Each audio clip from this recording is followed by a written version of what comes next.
Qizlar nima bo'lsa bo'lsin ichimdagi gapni aytaman. Yulduzxonova bizni ya'ni erdan ajrab ketib ayollarda endi unitazga o'xshatibdi. Yo'q, men o'zimizni unitazga o'xshatmayman. Ya'ni undan battarrog'iga, ya'ni birinchi turmushdan chiqqandan keyin boshqa ikkinchi turmush bilan 10 yil yashaymizmi, 5 yil yashaymizmi? Yulduz Usmonovaga qo'shilib ketdim men ham gapiga. Biz axlat chelakmiz.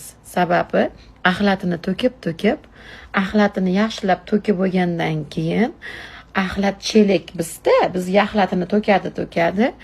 5-6 yildan keyin yana boshqa yangi axlat paqir topadi.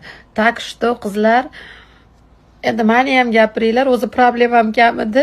Endi yana bitta problema bo'ldi. Biz axlat paqirmiz.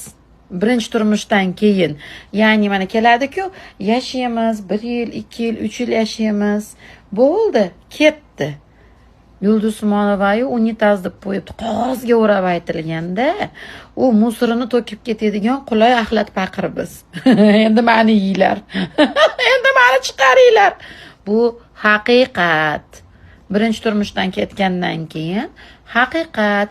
Kimi boshqani eri bo'lib ketadi.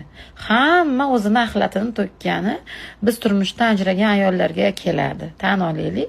Undan tashqari bizga pulimizni beradi, ro'zg'orimiz qiladi, boshqa narsamiz udobniy bizda, udobniy biz. Tushunyapsizlarmi?